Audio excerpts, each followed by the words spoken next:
what's up, everybody? I'm Matt, along with half of the Thunder guys, the one and only Craig Hofeld here, and a little segment new to Heartland Sports called Polar Opposites. And basically, what we're going to do is we're going to take a topic and we're going to look at it from two different angles. Craig is the self-proclaimed Oklahoma City Thunder homer, diehard fan. How many games have you been to this year?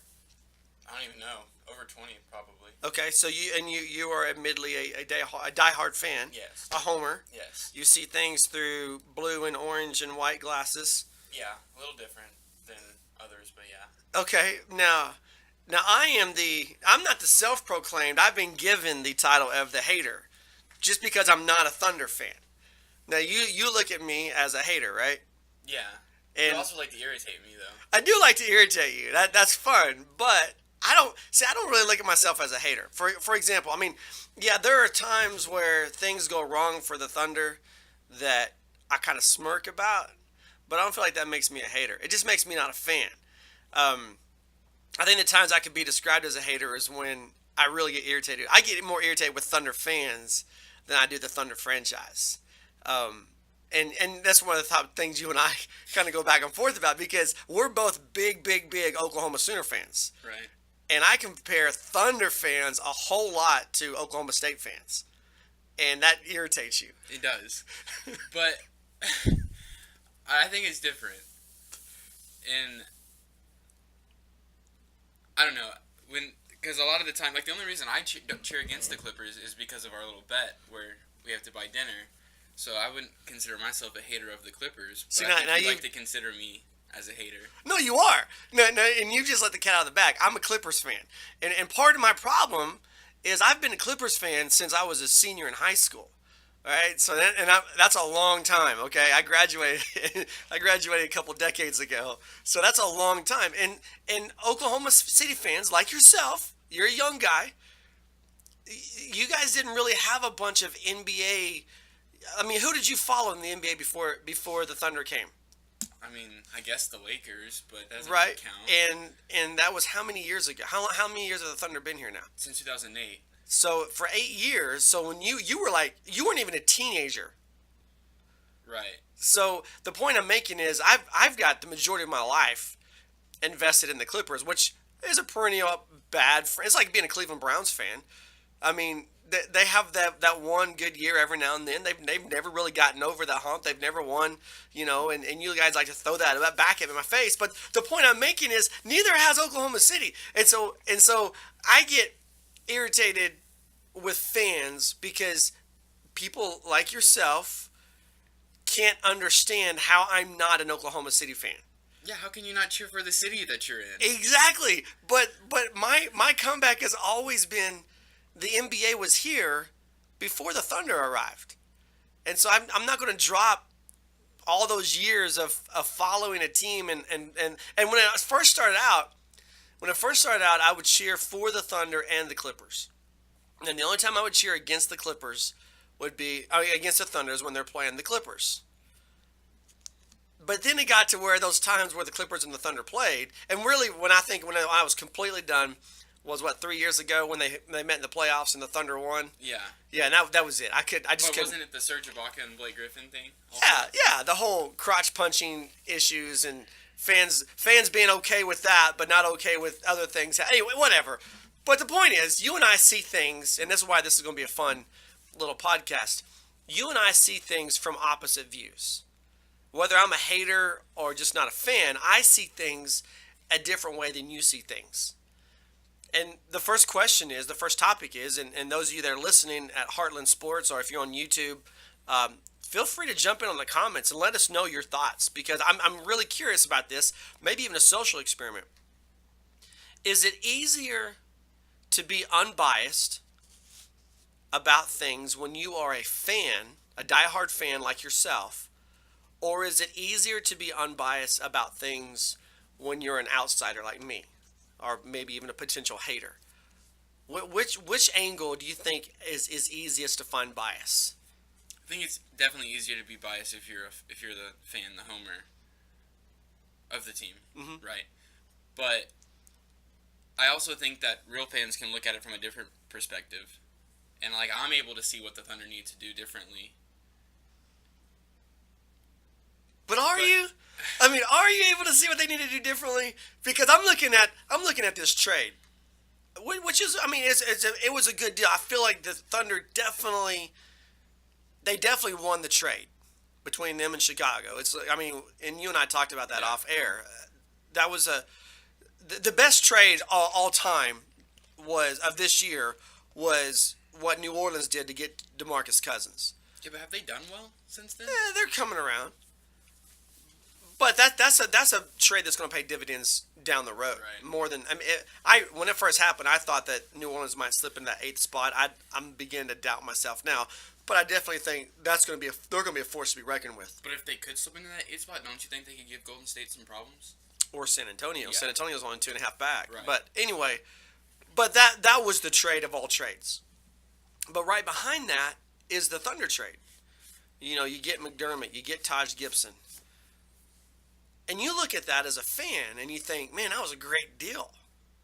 I look at it as the outsider and I think, yeah, it was a good deal, but did they help themselves? Because the biggest issues that this team, as the outsider that I see, the two biggest issues, and I'm going to jump back into this later on, that I see are, number one, defense, they just fall asleep on defense. And number two, three-point shooting. Right. And I don't see how this trade helped either one of those. See, the thing is, it's weird to me is the Thunder can look great on defense at times, but it's for 1 or 2 quarters. Yeah, it's a focus issue. It's Right. not I don't believe it's a coaching issue. I believe it's a focus issue. But there's times where the defense looks great, and then, like, especially considering last year, but then it just completely goes to crap. But I also think that's why they brought in McDermott, was to be the sharpshooter to an extent, especially in the corners, but he hasn't been making them, from what I've seen. I've only seen a couple of games since we've been back from our vacation. Right, and I get that. I'm just saying that's the way I look at it. And I said it. I mean, I put it on Twitter from the Heartland Sports Twitter account. Did they fix the issues? And I think they made a trade. And I look at it as the quote outsider going, well, they made a trade just because there's a trade deadline and everybody felt they needed to make a trade. But I don't think they fixed an issue.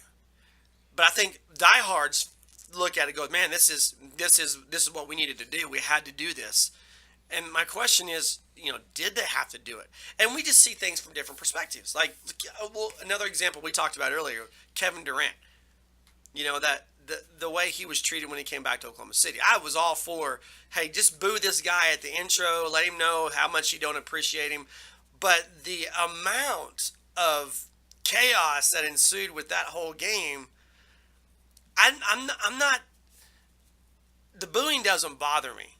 I don't think he was great, but it doesn't bother me. What bothers me is the attitude of the fan base after the game. It's a city that I live in, and I do love Oklahoma City.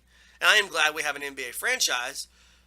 But come on. I mean, the fan base was, after that game, oh, yeah, we lost, but boy, Kevin Durant knows how we feel about him.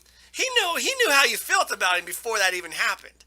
But it was like it was almost like the fan base was acceptable. The loss was okay because we got to boo Kevin Durant. And I look at it going, booing Kevin Durant doesn't mean beans when he goes off for 40-plus points and walks out with the W. Yeah, but I think Oklahoma City fans needed that game. And no, the loss isn't okay. And it doesn't make it okay that we lost just because we got to boo Kevin Durant. But unless you're a true Oklahoma City fan, which you're not, I don't think you can really understand the feelings whenever he left. Okay, Especially, I'm sorry I'm interrupting. But let me just ask you this. Staying on that same train of thought. In the day and age of social media, when you can literally tweet to Kevin Durant your feelings, you got Facebook, you got Twitter, you got Instagram, you got all these social media things out there.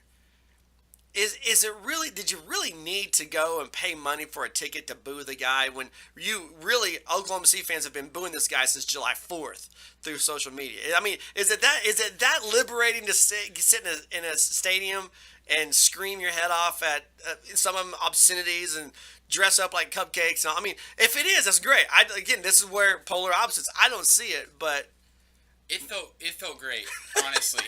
especially because I didn't pay to go to the game. I went for free. But if I would have paid to sit 2 rows behind the bench and wear a cupcake suit and we lost by that much, it would have definitely been upsetting to me. But I mean, I don't know. Wait. So wouldn't you're okay with the loss because you didn't pay for the ticket? No, I'm not okay with the loss. That's not what I'm saying. Because you just said if you would have paid. No, I'm saying it was worth it to me. But if you would have paid, if you would have spent money, yeah, to see us lose by that much, yeah, that would have no. Okay. I'm never. I just kind of feel like there's a double standard here. It's okay because it was free, but if I paid for it, then no, it wouldn't have been all right. I would have been a little more upset with the loss, or with paying money for the loss. Okay, yes. all right. So one thing that I think we can both agree on is that this current losing streak is not good. I mean, obviously, when anytime you lose, and it's the NBA, you're going to lose. No one goes undefeated in the NBA. Really, no one goes undefeated in professional sports in general. But typically in the NBA, you lose more games than, I throw it out there with baseball. You have an NFL franchise that'll go 13-3. And that's a great season. But even in the NBA, 15 to 20 losses can be considered a good season. Yeah. But when you're in the 7th seed right now, are they in the 6th seed? They're in the 7th. They're in the 7th, and by one game, right? Behind 6th? Yeah, because they've got plenty of room. Yeah, they're one game out of 6th. Right. So when you look at that, and then you see there's 3 losses, and not only is it 3 losses, but 2 of the 3 losses are to teams with losing records.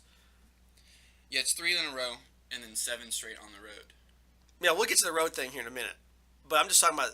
The loss at Portland, the loss at Dallas, which, by the way, Dallas was absolutely the worst of the 3. That was a bad loss. Is there anything positive? Is there any spin that can come out of this so you can say, okay, yeah, it's a 3-game losing streak, but... It's hard, but I would say maybe the way Alex Abrines has played, and he didn't play much against Dallas because he got injured, but... he's averaged nearly 12.5 points since Oladipo has been out, which I also think that's a big reason for the losing streak is because if you have Depot in the starting lineup and he's giving you, I don't know, what is he doing, 12 to 15 points this season? Right. And then you add those points that Abrines is scoring coming off the bench, that adds to your depth on scoring. But also, I know this is kind of changing the topic, but with Depot out, the perimeter defense is terrible. Does he make... Oh, go ahead. I was going to say, because Alex Abrines is giving you 12.5 points on offense, but let's be honest, his defense is... I mean, it's hard to watch, honestly.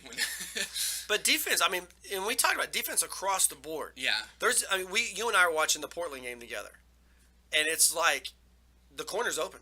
And how many times have Portland come down the floor and just bam, where there's a corner, and then you got Steven Adams out there in the corner who is a physical guy, but he's not athletic and agile, and he gets sucked out to the corner and they just blow right by him for a wide open layup. My question is, because I knew Victor Oladipo was coming. Is he more? Does he make a bigger difference on offense or on defense for this team? Man. Probably defense, because I think the scoring's still there. I'm going to show you what we've been scoring without him lately. Well, I've got right here the last 3 games. They've scored 109, 111, and then Dallas was the putrid 89 points. See, that should be enough to win games right there. 109, 111. Yeah, but not the 89. No, right. Yeah, no. And that's what I'm asking, because I don't know that the offense is there in those first 2 losses. Yeah. But the defense, and so what you're saying is that you think Oladipo, with what he brings to the table defensively and the bonus of the offense, you feel like he would have been a difference maker. Yeah, I feel like the way he closes out on the perimeter, and then also I feel like he's very good at the rim when players try to take him there. I feel like he's very sneaky in his ability to defend the rim. So, Portland again tonight. Thunder lost 114 to 109 on the road just last week to them. Why does the streak end tonight? Streak ends tonight because the Thunder need a win badly. No, but I really think playing in front of a home crowd with fresh legs, not making an excuse for the Dallas loss, but they were on the end of that road trip, And you could tell with the amount of jump shots taken that the legs were starting to get a little bit tired. So I think being home, they had a practice yesterday, a full practice, and so I think adjustments will be made, and I think that'll be the difference for tonight. Okay, so I'm gonna throw this out there again. Yeah, baby, this is off script. Okay, so you gotta prepare yourself. Okay. But it's Oh, boy. but it's something that it's not something we haven't talked about. Because you mentioned it not in the exact words, but you said that Dallas game was the end of a road trip. The whole back-to-back thing, that drives me nuts. Because I feel like, and maybe it's just because this is the city I live in, but I feel like I hear second night of a back-to-back a whole lot from Oklahoma City fans. That's my perspective. And again, I'm because you let the cat out of the bag that I'm a Clippers fan. The other night, the Clippers beat Chicago. They lost to Milwaukee in the first night. Second night, they beat Chicago. Second night, back-to-back, they beat Chicago on the road. Is that a big deal? I mean, I've heard guys like Desmond Mason talk about this. These are NBA conditioned bodies. These are professional athletes. It shouldn't make that, and this is not my words. This is a former longtime NBA player saying back-to-back shouldn't make a difference. Now, I know you have a different take on that, but what I'm asking you is that real, or is that an excuse we use to kind of make us feel better? Well, first of all, it's not like the Thunder haven't won on the second night of a back-to-back this season, but I think it has to be real. I mean, the NBA is next season. They're starting the season 2 or 3 weeks earlier to get rid of back-to-backs. Why else would they be doing that if it wasn't a big deal? More money, TV also, contracts. the game's played at a different pace than it has been even in the last 10 years. Right. So I think that could also be a factor when you're talking about these other guys talking about back-to-backs. It's not just other guys. It's Desmond Mason. I mean, yeah, but I mean, former Oklahoma City guy. So I'm just saying that's just my. I mean, I feel like polar opposites. I just feel like I would not use the back-to-back excuse to ease a loss. A loss is a loss. But I just kind of feel like that's an overused thing. But again, that was off script. Throwing that in there. That's for free. Real quick, though. You talk about hearing the things in the city that you live in. You don't live in L.A., so you don't even know what goes on over there. Oh, I'm down with L.A., man. Oh, my gosh. And you're always talking about, like, the radio guys for the Thunder and the oh, come on. No, wait, Fox Sports Oklahoma guys. You don't even know. But let's stop. Pause. Because so you're telling me you're okay with the Oklahoma City radio broadcast. Oklahoma City Thunder radio broadcast. You're okay with listening to it. You got no problems with it. Is that what you're telling me? I mean, I prefer not to listen to it. Why? Tell me why do you prefer not to listen to it?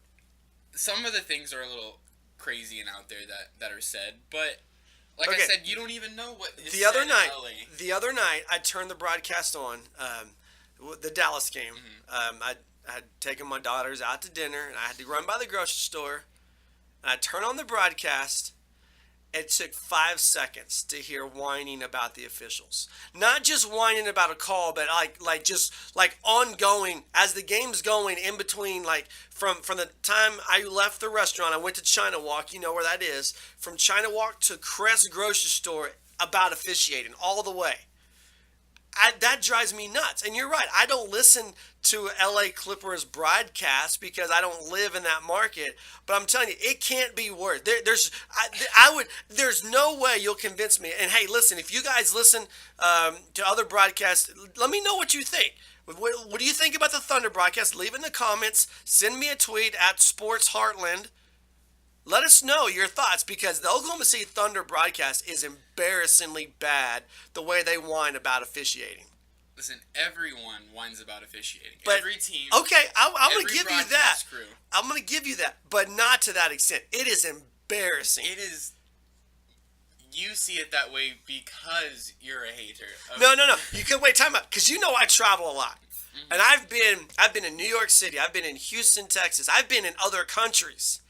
And I've had people talk to me about the Thunder broadcast. Whatever. I don't even believe that. I'm not lying, dude.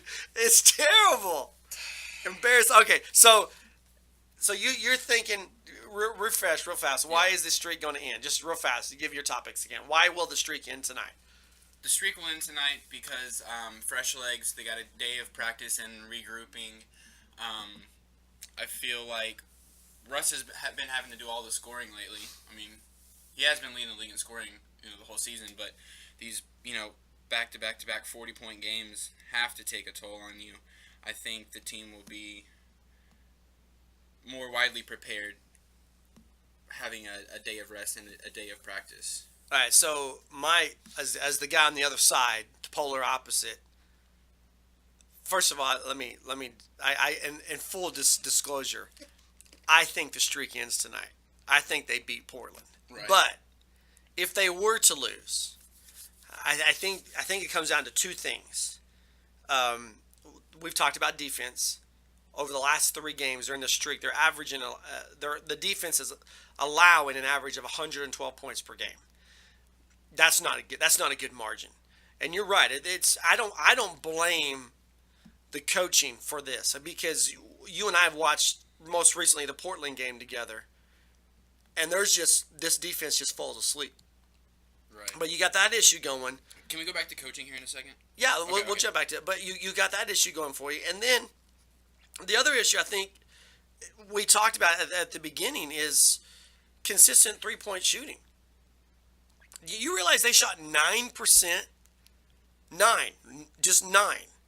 Just 9. Not 19, not 90. 9% from three-point range against Dallas. That's awful. I know Russ wasn't good. Nobody was good. But I didn't know as a team 9. 9. Is that the stat that you were pulling up earlier? Yeah, when I was like, "Holy cow!" You're looking it up, aren't you? Yeah. Yeah, go back to that. Yeah, go and look at it. I was working during this game. I want to. If I'm wrong, it'd be right here on the broadcast. Oh yeah, you're right. 2 for 22. Yeah, I know I'm right. That's incredible. So if they lose, I think those two will be the culprits. Defense. Do you agree? I mean, again, you're a game out of 6th right now. Let's see. You got Golden State 1, and then you've got San Antonio 2. Mm-hmm.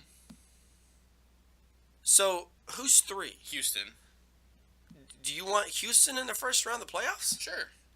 It's Houston in the playoffs. James Harden coming home, baby. I'm just saying. I would rather have Houston than San Antonio, I suppose. Granted, the Thunder's perimeter defense is pretty awful, and Houston is tearing it up from 3 this year.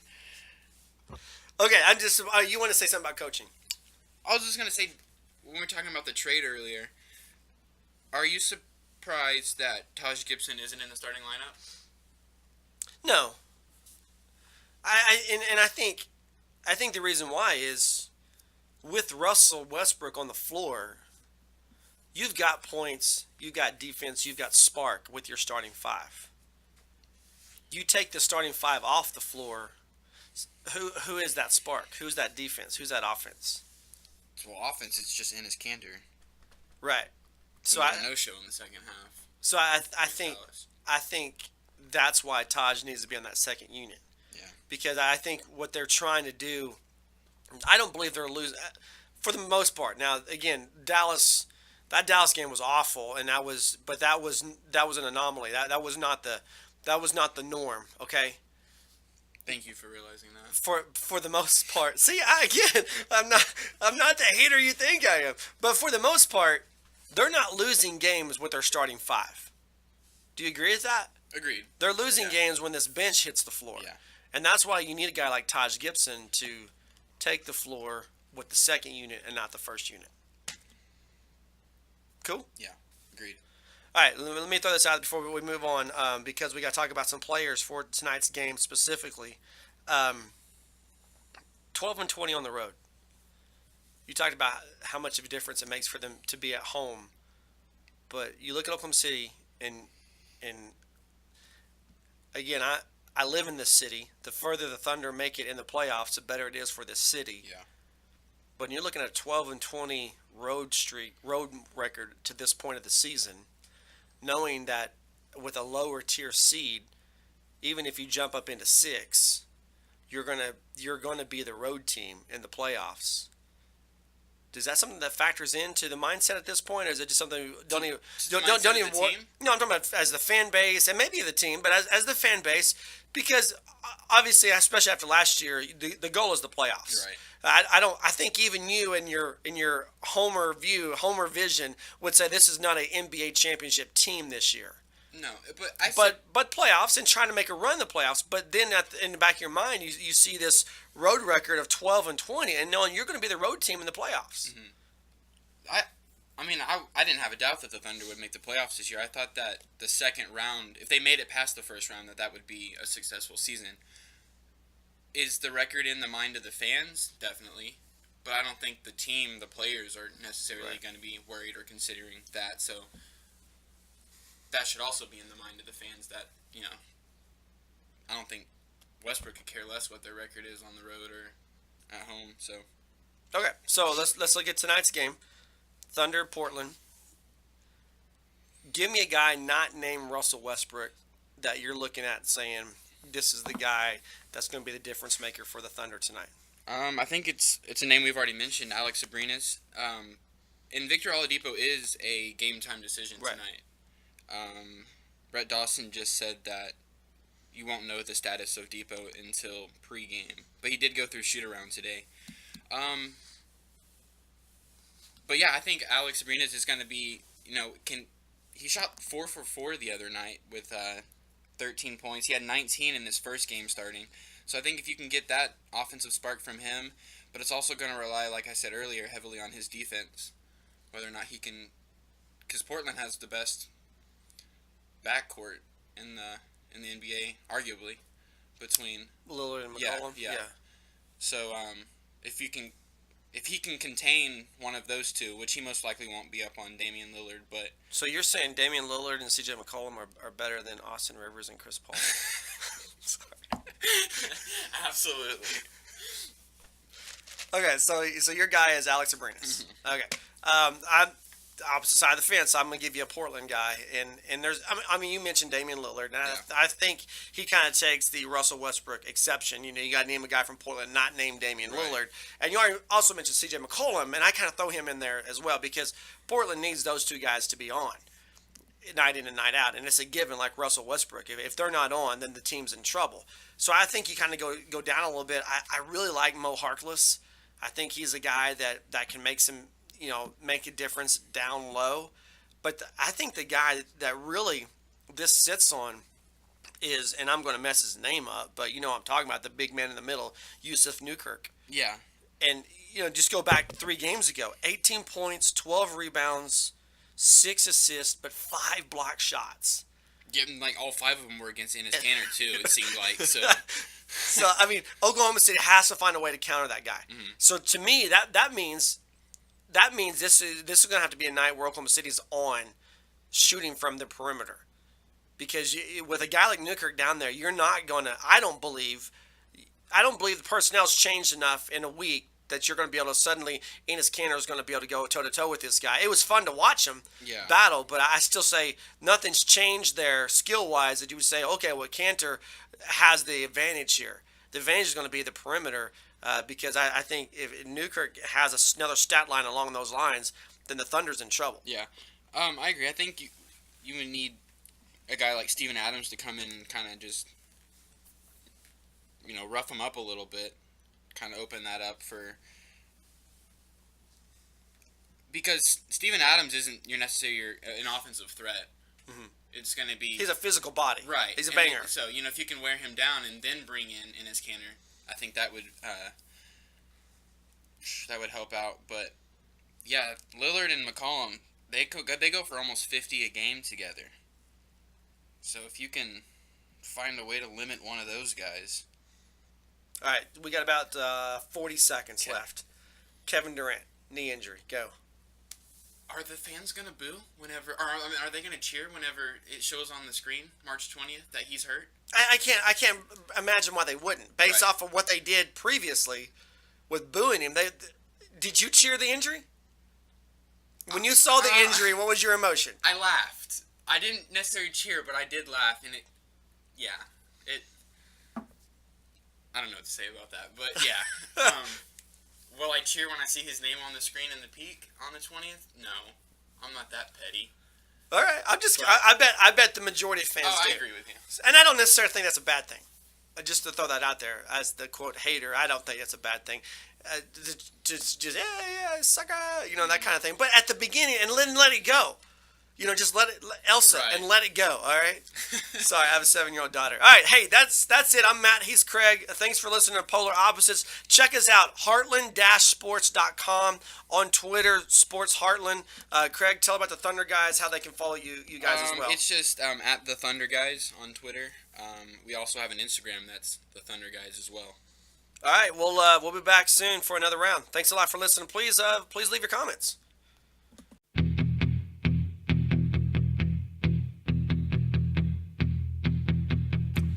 When I wake up, yeah, I know I'm gonna be the man who wakes up next to you. And when I go out,